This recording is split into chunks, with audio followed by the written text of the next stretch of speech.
ትሁት ልጅ እንዳላት ለአባባ ነገረቻቸው። አባባም ቀድሞውንም አንቺ ባትነግሪኝ እኔ መጀመሪያውኑ አውቃለሁ፣ አትደንግጪ ልጄ፣ ይሄ እኮ ምንም አይደለ፣ ልጅ እኮ ነው፣ ልጅ እኮ ጸጋ ነው ብለው ሲሏት፣ እሷ ግን ሌላ ነገር ይሉኛል ብላ ስለነበረ የጠበቀችው ነገሩ እንደዚህ በቀላል ሲፈታላት በጣም ነበር ደስ ያላት።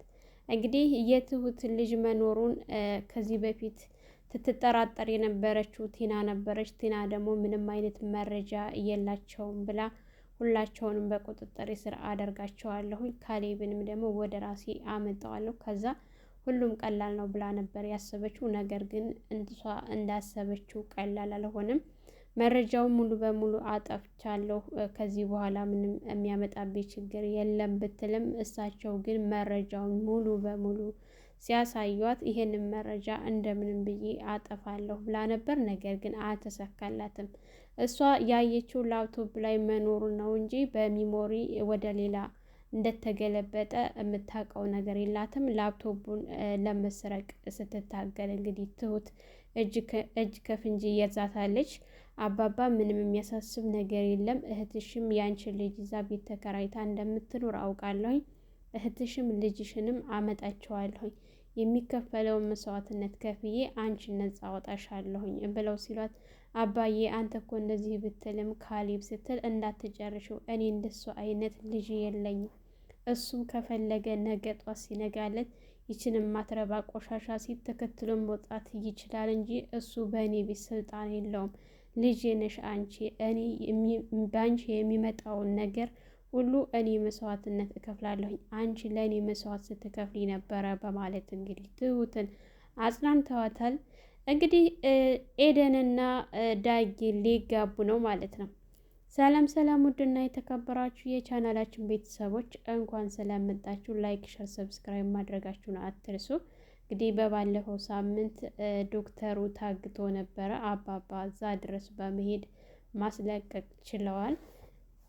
ተመስገን አባባን ቀለል አድርጎ ነበር ያሰባቸው። ነገር ግን ካሰበውና ከጠበቀው በላይ ነበረ የሆነው። አባባ አንድ ነገር እንኳን ሳይታገል እንግዲህ በአንድ ምት ብቻ ነበረ የዘረሩት ማለት ነው። እንግዲህ ይህንን አጋጣሚ አይታ ቲና፣ ቆይ አንተ የምትፎክረው ሴት ላይ ነው ማለት ነው? እንዴት ይሄ ሽማግሌ ይመታሃል? እንዴት ይሄ ሽማግሌ ይጥላሃል? ስትል አታናጅኝ፣ ውጭልኝ ሴትዮ፣ አለበለዛ የእሱን በቀል አንቺ ላይ አንገትሽን አንቄ ነው መደፋሽ ስትል፣ ጀግና ከሆንከማ ለምን እሱን አትገጥመውም ነበር ስትል እንግዲህ ከዛ ቤት እንድትወጣ አድርጓታል።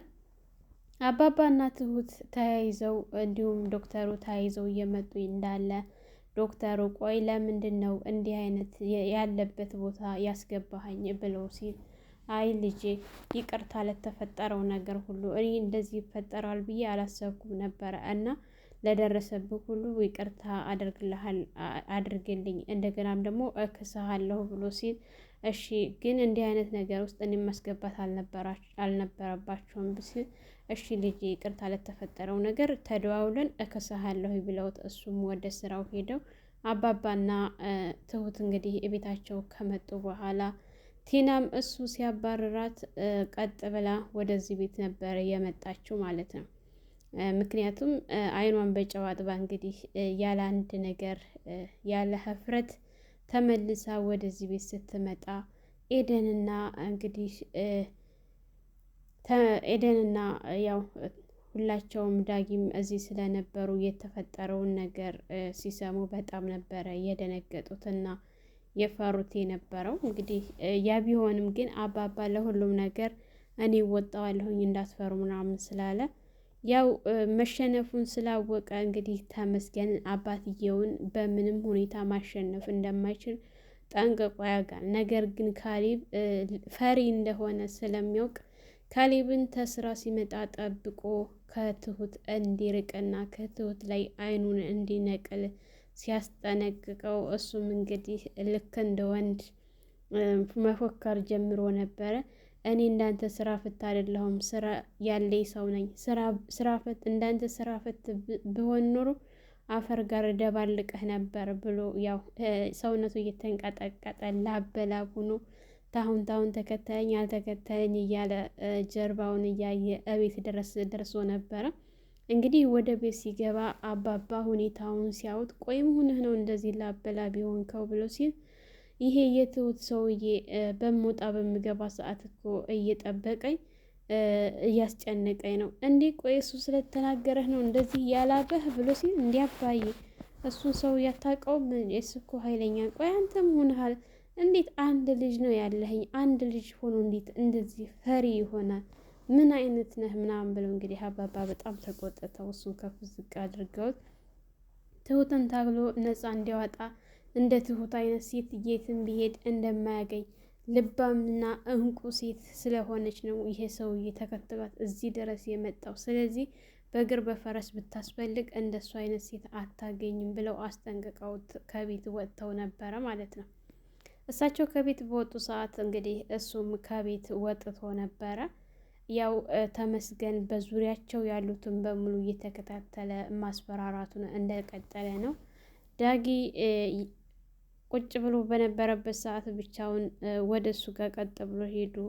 ሚስትህን አስጠንቅቅ፣ ከትሁቴ እጇን ታንሳ፣ መሰናክል እየሆነች ነው ያለችው። ያደረገችው ከዚህ በፊት ከባድ ስህተት ነው፣ ግን አሁንም ቢሆን ከስህተቷ አልታረመችም። ስለዚህ ባሏ እንደሆንክ አውቃለሁኝና እሷን ከኛ መካከል እንድታወጣት እንዲሁም ደግሞ እንድታስጠነቅቃት ልነግርህ ነው የመጣሁት ብሎ ሲል ቆይ አንተ ማነህና ነው እንደዚህ የምትለኝ? ሲል አታውቀኝም እኔን እስካሁን ድረስ? እኔ ተመስገን እባላለሁ የትሁት ባል ብሎ ሲል በጣም ነበር የደነገጠው ማለት ነው ዳጊ። ምክንያቱም ቤተሰቡን እየረበሸና እያመሳቸው እንደሆነ ጠንቅቆ ያውቃል ማለት ነው። እና ታዲያ ለምን ለማለት ነው የመጣኸው? ሲል እሱማ ለምን እንደመጣው እነግርሃለሁኝ። ሚስትህን አስጠንቅቅልኝ፣ ሚስትህን ያዝልኝ፣ እየረበሸች ነው ያለችው። ትሁቴና ካሌብን ለማገናኘት እየጣረች ያለችው ዋነኛዋ እሷ ናት። ስለዚህ ብታስጠነቅቃት እጇን ብትሰበሰብ ጥሩ ነው ብሎት በሚል ሰዓት እንግዲህ ዳጊም እሺ ለተፈጠረው ሁሉ እኔ ቅርታ ጠይቃለሁ በሷ ስም፣ ከዚህ በኋላ ግን እጇን አታስገባም እንዲህ አይነት ጉዳይ ላይ ብሎት ቀጥ ብሎ ለኤደን ነበረ እየደወለላት ማለት ነው። እንግዲህ ኤደንን በአስቸኳይ እንገናኝ ብሏት ካለ በኋላ ኤደን ምንድን ነው የተፈጠረው ብላ እየበረረች ቦታው ድረስ ስትሄድ ቆይ አንቺ ምን አድርገሽ ነው ብሎ ሲላት ኤደንን ምን አደረግኩ ደግሞ ስትል የትሁት ሰውዬ እኮ አግኝቶ ማስጠንቀቂያ ሰጥቶኛል፣ እኔ ከአሁን በኋላ አትደርስብህም ብዬ ይቅርታ ጠየኩት ሲል እንዴት ይቅርታ ትጠይቃለህ ብላ ኤደን በጣም ነበር የጮኸችበት። ቆይ አንቺ ያምሻ እንዴ? እንዴት ነው እንዲህ አይነት ነገር ውስጥ የምትገቢው? በቃ በጣም ፈርቶ ሲንበጫበጭ ነበረ። ግን ቢሆንም ከእሷ ከዳጊ ምንም ቢሆን እሷ ትሻላለች እና ነገሮችን ቀለል አድርጋ ከዚህ መንገድ ላይ እንዴት መውጣት እንዳለባቸው እና እንዴት ደግሞ እሱን ማጥፋት እንዳለባቸው ሲያወሩና ሲመካከሩ ነበረ።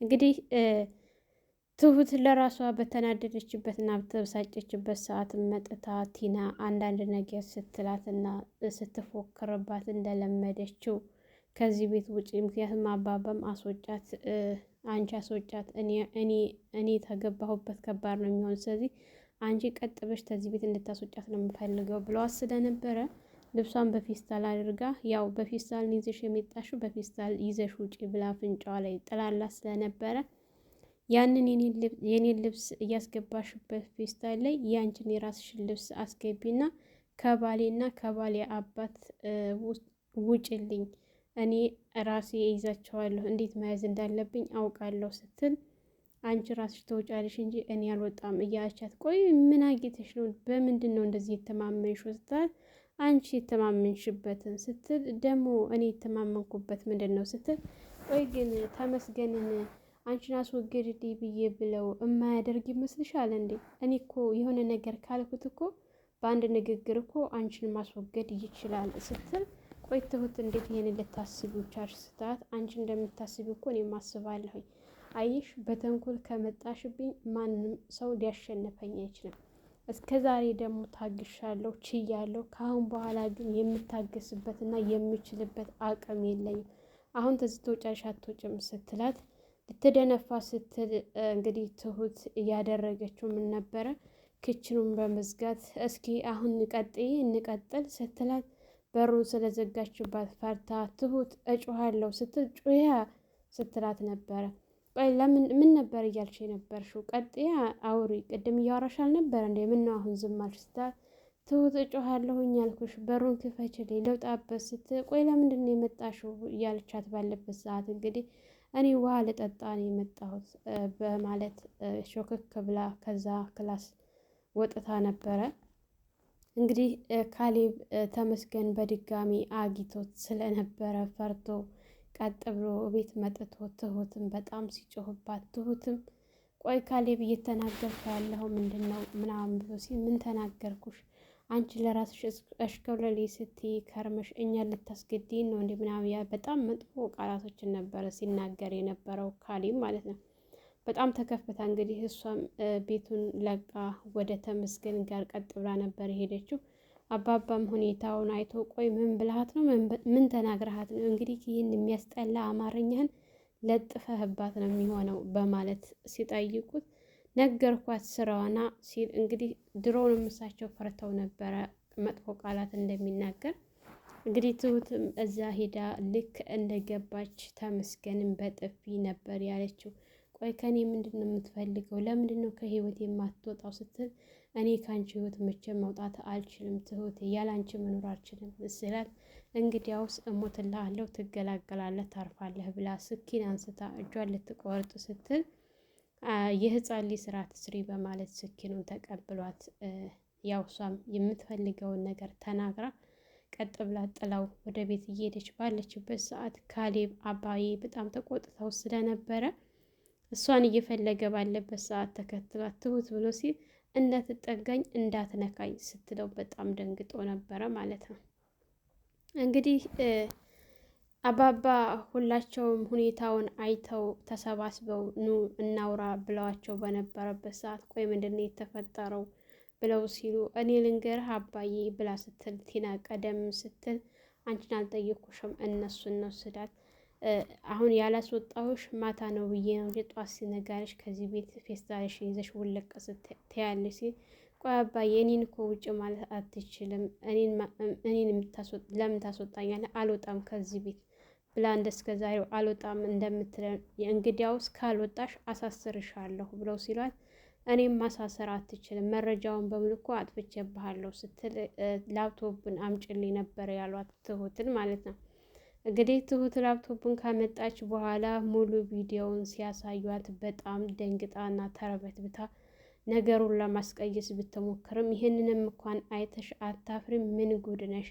እኔ እንዳንቺ አይደለሁም። አሁኑ አውጥቼ ማሳደር እችል ነበረ፣ ግን ጧት ሲነጋ በጧት እንድትውጭልኝ እፈልጋለሁ ብለዋት እሷም እሺ በማለት እንግዲህ ትሁትን እናውራ ሲል አባዬ እኔ አንተን ብቻህን ነው ማውራት የምፈልገው ስትል ወደ ኪችን ስትሄድ እሳቸውም ተከትለው ሄደው ፎቶውን እያየች ስለነበር ያንን ፎቶ አንስቶ ትሁት የምን ነው የተፈጠረ ችግር አለ እንዴ ብሎ ሲዋት አዎ ችግር አለ አባዬ ስትል እኔ እኮ ወድሽና ፈቅደሽ ከእሱ ጋር ህይወት እንደጀምርሽ እያወራ ነው ሰው ሲያት በጭራሽ ትክክል አይደለም አባዬ ሳልፈልግ በ15 ዓመት ደፍሮኝ ነው ሲያሰቃየኝ ኖረው እንጂ አንድም ቀን ከሱ ጋር ደስተኛ ሁኝ ኖሬ አላውቅም።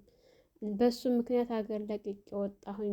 ሙሉ ቤተሰብ ሙሉ ሀብት ቤተሰብ ትቼ መጥቼ ሳልፈልግ የቤት ሰራተኛ አደረገኝ ብላ ስትል አባባ እንግዲህ በጣም አዝናለሁ ልጄ እያሏት ባለበት ሰዓት እና ታዲያ ይህንን ፎቶ ስታይ ለምንድን ነው የምትረበሹ ብለው ሲላት እሱ ፎቶ ላይ የምታያት ልጅ የኔ ናት ብላ ስትል ታዲያ ምን ችግር አለው ብለው ነበረ ነገሩን ቀለል ያደረጉት።